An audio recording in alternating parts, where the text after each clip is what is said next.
नमस्कार. मालिकेच्या पुढील काही भागांमध्ये आपल्याला खूपच जबरदस्त असा ट्विस्ट पाहायला मिळणार आहे. म्हणजेच दयानंद खांडेकरांना आता असं वाटत आहे की माझ्या आयुष्यात काहीच राहिलेलं नाहीये. मी एक बाप म्हणून पण नालायक ठरलेलो आहे. मी कंपनीही चालवू शकलेलो नाहीये. मी कुटुंबाची जबाबदारी घेऊ शकलेलो नाहीये. मी नवरा म्हणून सुद्धा कमी पडलेलो आहे. अशा अनेक गोष्टी त्यांच्या डोक्यात चालू असतात आणि त्यांना खूप वाईट वाटत असतं. त्यांना असं वाटत असतं की माझ्या जगण्याला अर्थ नाही. आणि असं म्हणत दयानंद खांडेकर आता रस्त्याने चालत निघालेले असतात. तर त्यांचा जीव केदार कशा पद्धतीने वाचवतो आणि आपल्या वडिलांना मनातील त्यांच्याबद्दल असलेलं प्रेम कसं सांगतो हे आपल्याला या व्हिडिओमध्ये पाहायला मिळणार आहे. खरं तर केदारने दयानंद खांडेकरांचा जीव वाचवलेला आहे आणि त्यांना हेही सांगितलेलं आहे की आई गेली, आता मी एकटा पडलोय आणि आता तुम्हीही गेलात तर माझं कसं होईल. असं जेव्हा केदार सांगतो तेव्हा मात्र दयानंद खांडेकर पाहतच राहतात.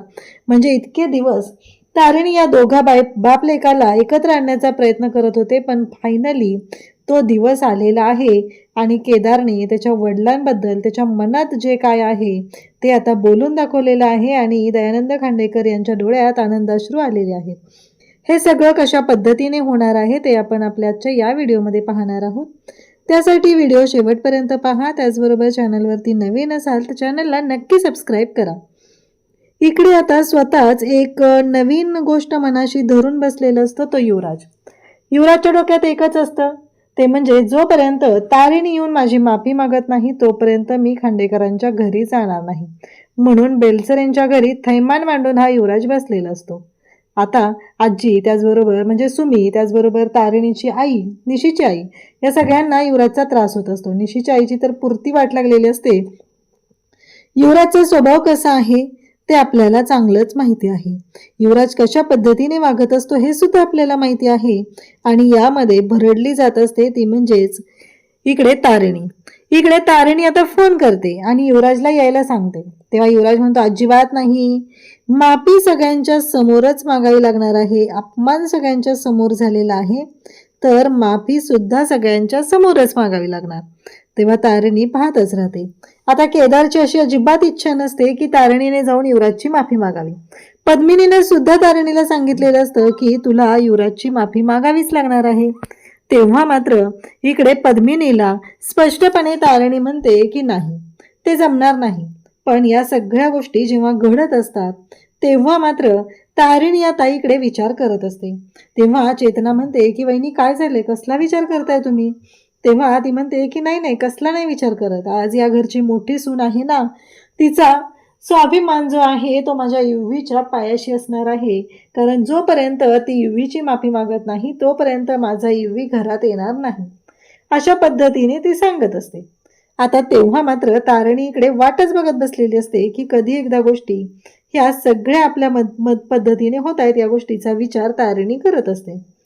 आता इकडे तारिणी म्हणते हे बघा काकू, मी काय सांगते, हे जे औक्षणाचं ताट आहे ना हे मी तयार करते. हे औक्षणाचं ताट तयार होईपर्यंत निशी आणि युवराज भाऊजी दारात आलेले असते. पद्मिनी म्हणत असते की शक्यच नाही, माझा युवी येणं शक्यच नाही, कारण तू त्याला त्रास दिलेला आहे, त्याच्याशी चुकीच्या पद्धतीने वागलेले आहे. तारिणी म्हणते ओ चॅलेंज बघा तरी तुम्ही. आता तारिणीनं काय जादू केली आहे, कारण तेवढ्यातच निशीचा आवाज येतो आणि निशी म्हणते की पद्मिनी मम्मा. पद्मिनी पाहतच राहते कारण दारात निशी आणि युवराज आलेले असतात. तेव्हा तारिणीला आठवत असतं की तारिणीने जादू काय केली. जेव्हा युवराजचा तारिणीला फोन आलेला असतो, तारिणी त्याला म्हणत असते चांगल्यासारखं तू घरी ये, पण तो काही ऐकायला तयार नसतो. तेव्हा मात्र युवराज तारिणीला म्हणतो की इथं यायचं आणि माझ्या पायावर नाक घासून माझी माफी मागायची तरच मी येईन. तारिणीचं साधं सरळ सोपं म्हणणं असतं की मी कोणती चूक केलेलीच नाहीये, तर मी माफी मागायचा प्रश्नच येत नाही. तेव्हा युवराज म्हणतो की तुला माफी मागावीच लागल, तू जे काय केलंय त्याच्यामुळं. तारिणी म्हणते ठीक आहे, एक ऐकून घे, आता मी एक ऑडिओ पाठवते आणि ती जर ऑडिओ क्लिप मी आता कौशिकी ताईंना जर दाखवली तर काय होईल ते बघा युवराज भाऊजी, किती तुमची बदनामी होणार आहे, काय होऊ शकतं. आता तारिणीने ती ऑडिओ क्लिप युवराजला पाठवलेली असते. म्हणजेच युवराजने ज्या लोकांकडून पैसे घेतलेले असतात आणि दयानंद खांडेकरांची बातमी दिलेली असते आणि त्या बदल्यात युवराजला 10 लाख रुपये द्यायचे असतात, त्यासाठी तर युवराजने चोरी केलेली असते. हे सगळं रेकॉर्डिंग तारिणी त्याला पाठवत असते आणि त्याला म्हणते की कळलं का आता बघ, आता काय होणार आहे या गोष्टींचा विचार कर. तेव्हा मात्र आता युवराजला कळायचं बंद होतं. तारणी म्हणते पुढच्या 10 मिनिटात दोघांनीही बॅगा उचलायच्या आहेत आणि खांडेकरांच्या घरी यायचं आहे. माफी वगैरे काही मिळणार नाहीये. त्यापेक्षा मी हा व्हिडिओ सगळ्यांना दाखवते, कोणती गोष्ट सोपी पडते ते बघा युवराज भाऊजी. तारणीनं तर इकडे युवराजचा गेमच केलेला असतो, म्हणून तर युवराज इकडे घरी पोहोचलेला असतो.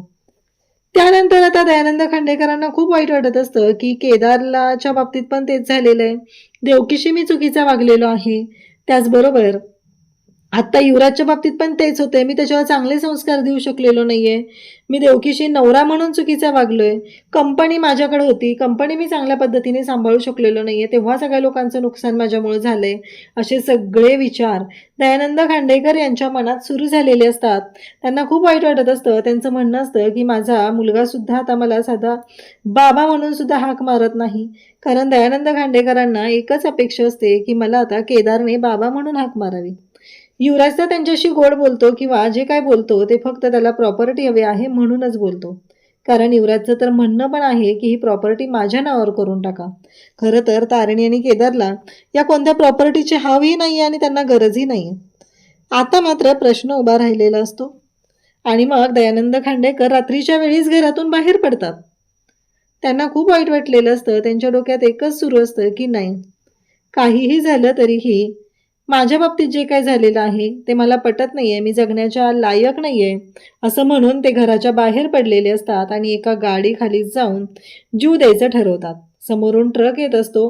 दयानंद खांडेकर हे त्या गाडीच्या खाली जात असतात आणि अचानक वाऱ्याच्या वेगाने केदार धावत येतो. कारण केदार आणि तारिणी दोघंही दयानंद खांडेकर यांना शोधण्यासाठीच घराच्या बाहेर पडलेले असतात आणि तो येतो आणि दयानंद खांडेकरांना असं उचलून बाजूला घेतो. ते म्हणतात काय अर्थ आहे माझ्या जगण्याला, मरू दे मला, नाही जगायचं मला. तेव्हा केदार सांगू लागतो की हे बघा बाबा, तुम्ही गेलात तर माझं कसं होईल. लहान असतानाच मी माझ्या आईला गमावलेलं आहे. आता तुम्ही जर माझ्या आयुष्यात राहिला नाही तर मी कसं जगणार आहे. असं जेव्हा केदार बोलतो तेव्हा मात्र दयानंद खांडेकर पाहतच राहतात. कारण ज्या गोष्टी असतात त्या खरंच खूप छान पद्धतीनं झालेल्या असतात. दयानंद खांडेकरांना खूप भारी वाटतं. तिकडून तारिणी सुद्धा येत असते. तारिणी हे दृश्य पाहते. तिच्या तर डोळ्यात आनंदाश्रू आलेले असतात. इतके दिवस ज्या गोष्टीची आपण वाट पाहतोय ती गोष्ट आज समोर घडलेली असते. दयानंद खांडेकर हे तारिणीच्या समोर असतात आणि केदारने सुद्धा त्यांना बाबा अशी हाक मारत मनातल्या गोष्टी त्यांच्याबरोबर शेअर केलेल्या असतात. दयानंद खांडेकर कासावीस होऊन रडू लागतात. तारिणीला मात्र खरंच खूप बरं वाटत असतं. आज कितीतरी दिवसानंतर दयानंद खांडेकरांची इच्छा पूर्ण झालेली असते. त्यांना बाबा अशी हाक ऐकायची होती आणि ती बाबा अशी हाक ऐकायला मिळालेली आहे. त्यामुळं त्यांच्या चेहऱ्यावरचा जो आनंद असतो तो खरंच खूप लाख मोलाचा असतो.